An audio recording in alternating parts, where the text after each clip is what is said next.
Together we'll arise and reach out to all the nations, as we are one in you, Gentile and Jew. For the key of Abraham has been given to mankind, and the key of Abraham opens all doors. Now join Archbishop Dominiquae Bierman in UNIFY PNG with Israel. And the key of Abraham opens all doors. But you know, one day we had this situation. You know, the king was so enraged because his queen Vashti decided not to show up when he called her. Well, to be honest with you, I can't really blame her. These men were all drunk after a banqueting of like 180 days drinking wine. Can you imagine men drunk for 180 days drinking wine?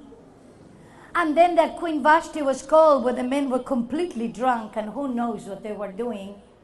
And she said, "No, thank you, King. I am so sorry, but I'm not coming. And I'm not going to show up before those drunk men." Well, don't tell that to the king today, but I probably would have done the same. But I was raised by my uncle Mordecai. And when the king became so enraged with his Queen Vashti, he threw her out of his presence and divorced her right away. But he was so sick and so depressed because he didn't have a queen that he decided to consult. And his advisors told him, well, so simple. Just raid all of the maidens of the kingdom. They all belong to you. Bring them all to the harem, the most beautiful ones, and choose yourself a queen. And so that's how I ended up in the harem of the king. Raided from my own home, where I was under the shelter of my uncle Mordecai. My uncle wasn't that happy that I was raided out of his home. He was quite scared for my fate. He thought to himself, what is she going to do in the harem? And besides, that heathen king is an uncircumcised heathen.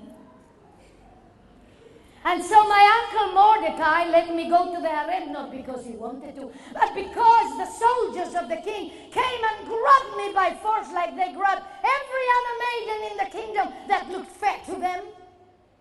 And they took me to that harem, and there the eunuchs began to take care of me. Do you know what eunuchs are? The eunuchs were castrated so that they will have no desire for women at all. And they took care of the women of the king. And they prepared them with oils for 12 months, 6 months with this oil, and 6 months with cinnamon and myrrh and aloes and frankincense, so that after 12 months they would be so awesomely beautiful and shining and smelling beautifully for the king. But you see, my uncle Mordecai, he spent most of his days while I was in the harem preparing to meet the king, because the king would have to choose only one among all the fair maidens in the harem. But they were all so beautiful. They were all the best of the best. And yet my uncle Mordecai was spending all his time at the gates. He was at the gates of the king. He was looking in, but he could not come in, because he could not come into the royal court. He was of the Jewish captives, you see.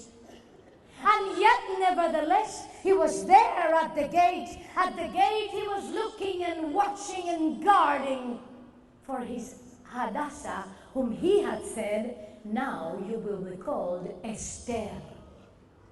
Why Esther? Because my uncle, with his wisdom, he knew that I could not release my identity right away, so that the king and no one in his court would know that I'm of the Jewish captives, you see.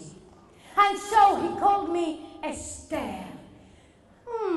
Derived from the name of Ishtar, but I don't like that particular name. And yet it sounded so heathen because it is derived from the name of Ishtar, the goddess of fertility, whom the Persians worshipped at all times. Just like at the time of Easter. That comes from the goddess Ishtar. I know you know about Easter in the 21st century for sure. At that time, everybody knew about it because the goddess Ishtar was worshipped in all of the empire. And I was called under her name Esther, but also the Hebrew word for Esther means the hidden one.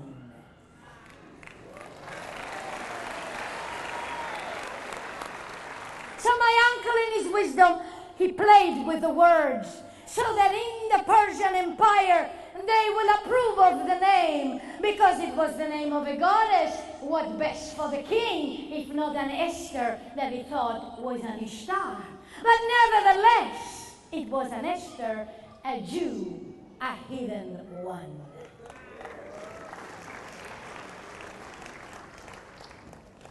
And so, here I was in the harem with the girls. You can imagine the fear that they had. Will the king like me? Or will he like you? And you can imagine the jealousy around. Oh, you don't look that good. I look much better than you. You know what it is when you have 1,000 women together? They begin to think, I'm more beautiful. No, I'm more beautiful. No, I've got a better dress. No, my anointing is nicer. I've got a better perfume.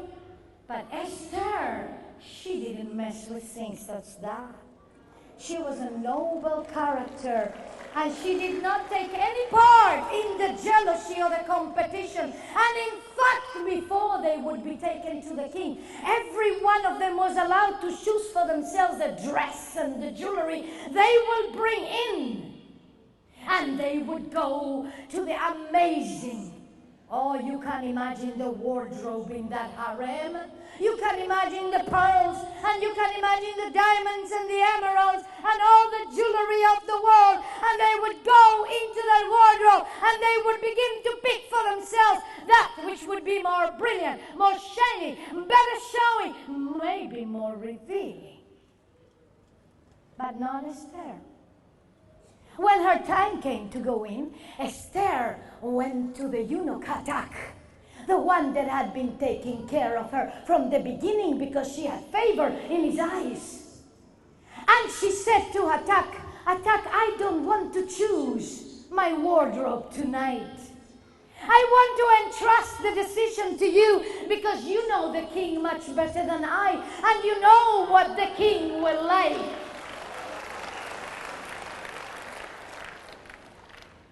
And the Hatak dressed Esther to kill. Oh, she was dressed up exactly like the king would like. And the moment he would see her, he would be stricken like by lightning that night.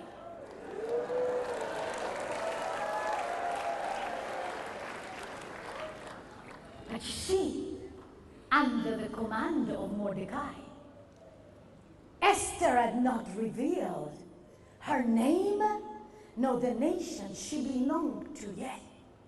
She was still hidden, and she was still obedient to that Mordecai, though she was under the court of the king of Persia.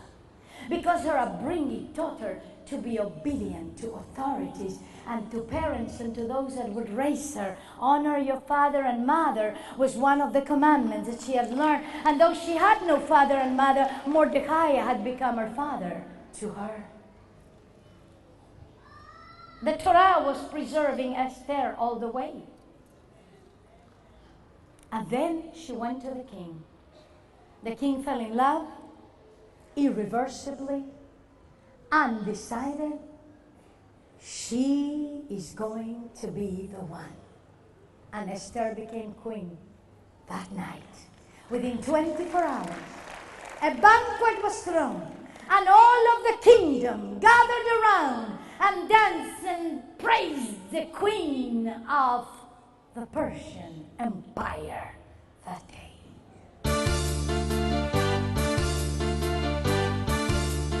The land that we usually read in the Bible the land that we know that it's full of milk and honey. So to go to the land and to experience the land, it's just the Bible coming alive. We experienced good food, making reference to the milk and honey. So it was an experience, moving from one side to another. It was just an awesome experience. You feel the presence of Yah in the land. You can feel the anointing. You can feel that the shalom in the land.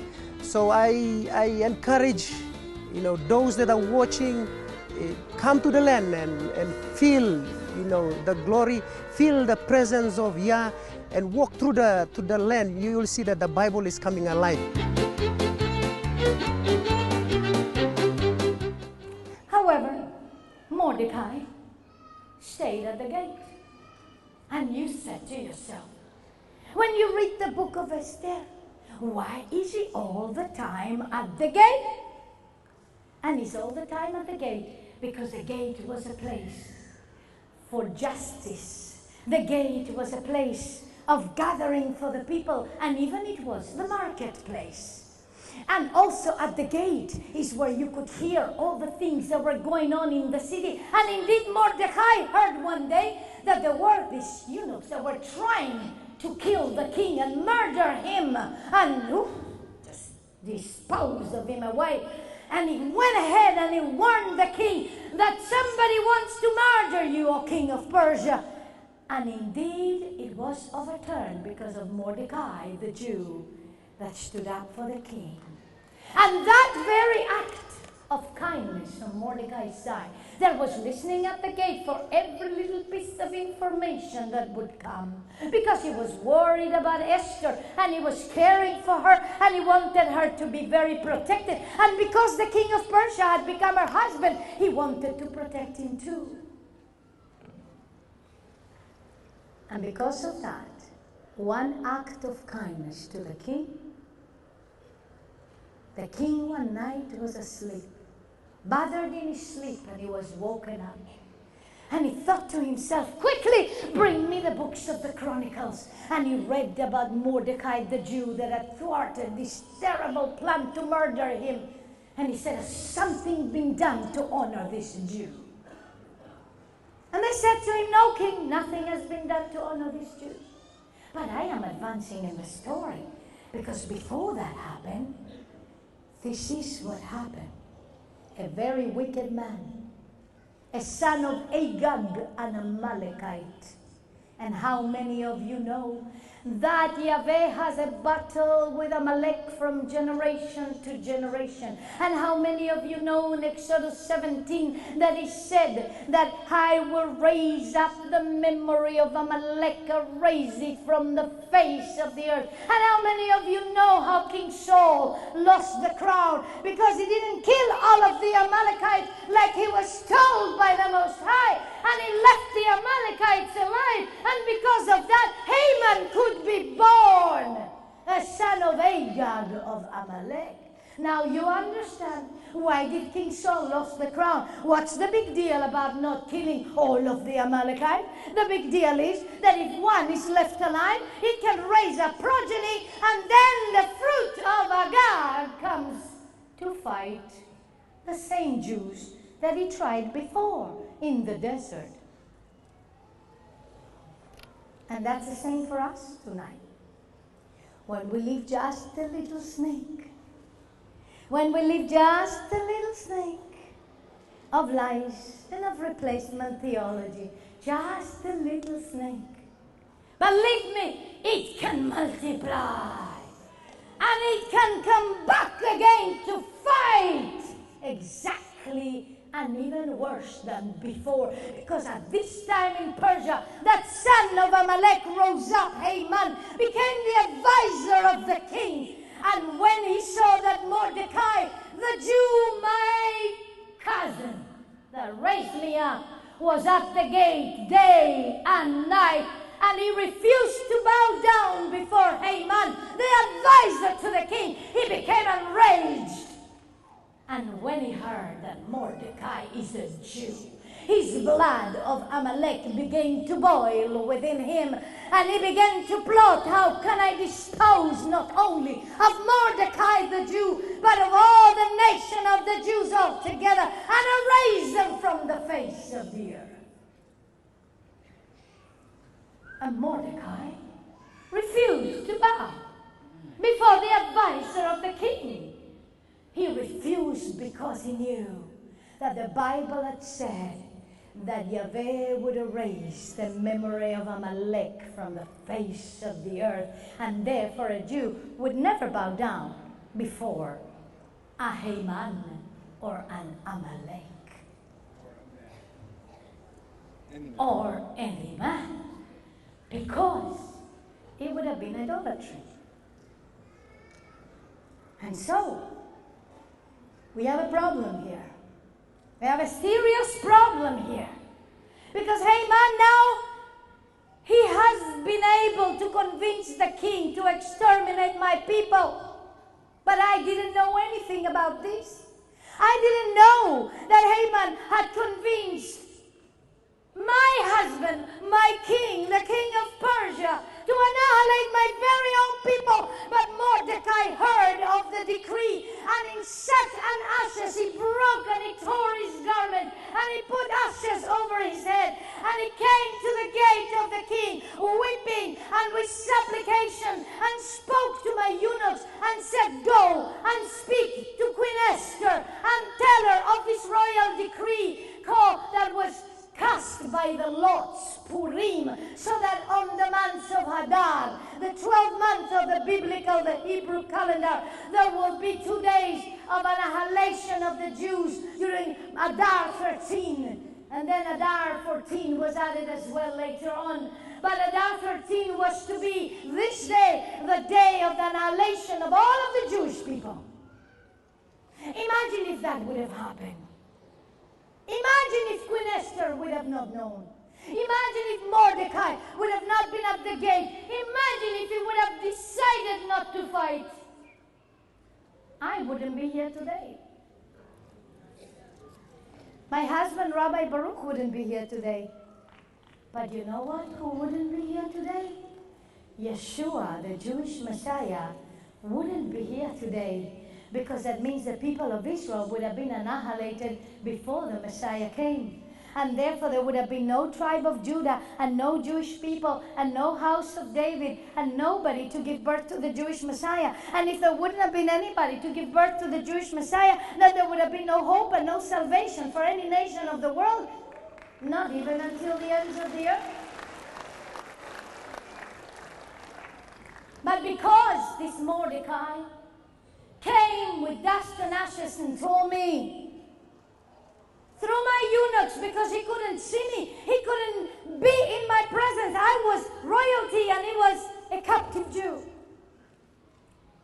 And yet he said, you must fight for us. And I said to him, I was a coward then. Oh, I was compromised. Because I said to him, oh, I'm scared. Because I cannot go to the king. Because he has not called me in these 30 days. And if I go to the king and he hasn't called me, and he does not extend his golden scepter as a sign of favor, then I am going to be stricken dead right then and there. And this is what Mordecai answered me as usual. My cousin, that was like a father to me. He had authority. He knew how to speak to me. And he said, oh, Esther, Hadassah, if you do not rise up now to fight for our people, then deliverance will come to us from another source. That was a man of faith.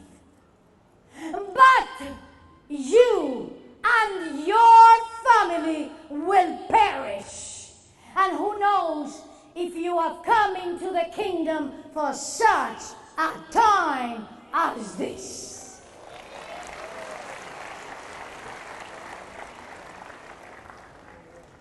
I lined up right away. All right away. I said, okay, look, I'm going to go fast for 3 days, me and my maidens, and you and all the Jews fast for me too for 3 days. And then I will put my royal garments and I will go into the king. And if I perish, I perish. I became famous for those words. But those were not my first words. Those were my second words. Sometimes we need a second chance in life, don't we? Don't we? So I got my second chance to do what is right and to overcome my fears and to run with it all the way to the king's presence. And lo and behold, when I showed up there after 3 days of fasting, pale, because you know how it is when you fast with no water and no food, and yet dressed in my royal garments, looking shining with the glory of Yah. Then all of a sudden the king looked at me and extended his golden scepter, because I've come into his favor, because I entreated first the king of heaven, and he gave me favor with the king of earth. And you know, I'll tell you something. If you entreat first the King of heaven, he will also give you favor with the kings on earth.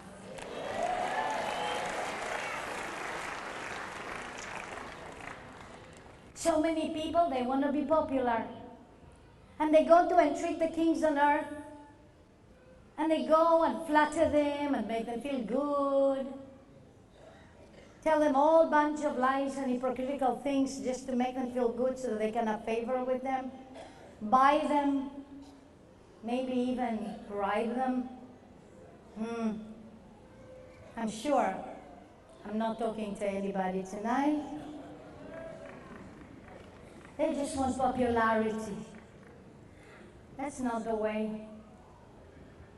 You know what my King in heaven taught me one day? That it is much better to be popular with Elohim God than to be popular with man. So remember my words tonight, because you may need them sometime again.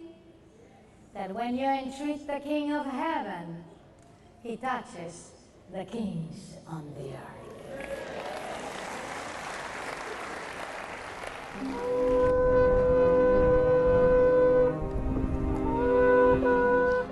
All of Archbishop's books are my favorite, but the one that stands out for the revival of this nation is the Grafted In books.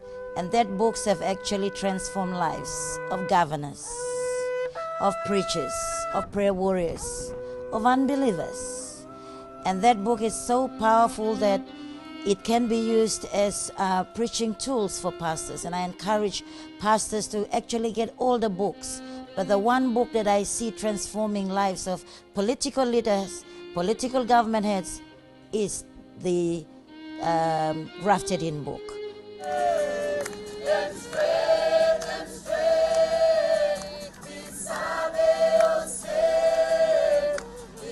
And now, back to UNIFY PNG with Israel and Archbishop Dominiquae Bierman.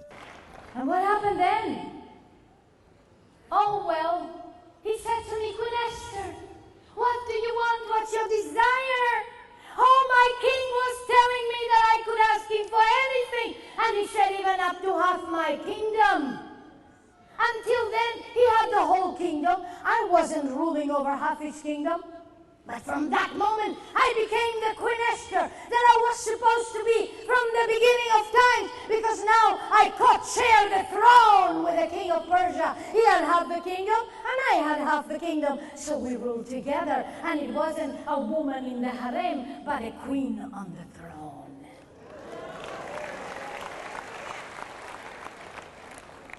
But what did I tell him? Did I go ahead and spill the beans? And I told him, oh, listen, there's this wicked Haman, it's your advisor. You see him every day. And he wants to annihilate my people. Oh, no, no, no, no. The King of heaven gave me wisdom. And he showed me that the best way to speak to a king is invite him to a banquet.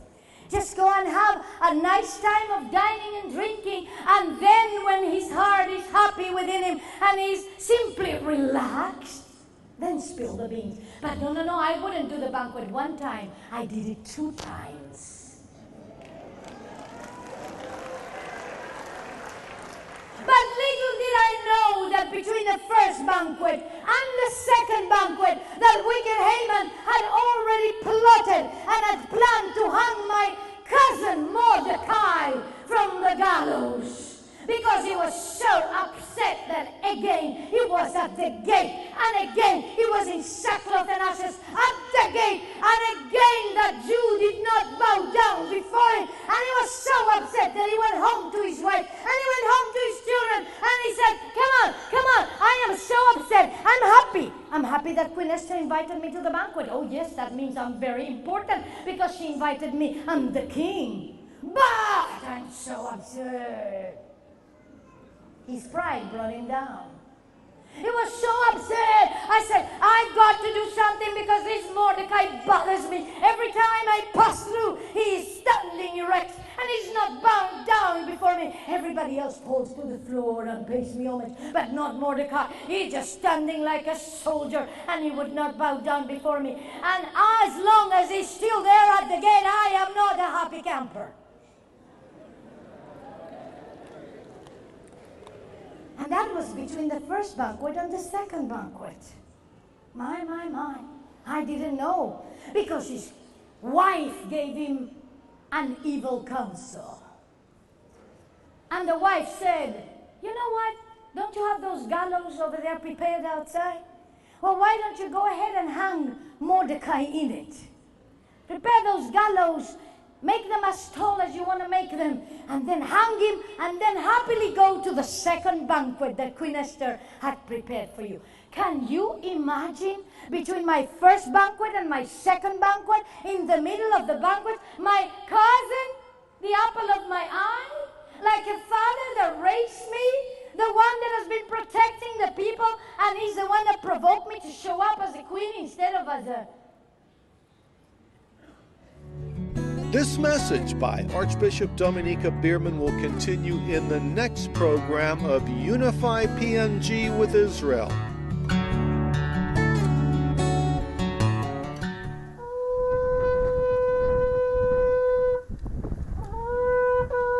Yeshua is the name. I want you to get this book. The original name of the Messiah is Yeshua HaMashiach. It's not Jesus, it's a Greek name. But when you read this book, it will bring more understanding, more clarity to your life. It will bring more direction in the name of Yeshua HaMashiach. So get this book.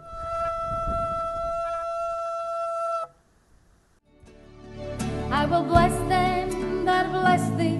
I will curse them that curse thee. All the families of the earth will now be blessed. As we rise up together and reach out to all the nations, grafted in the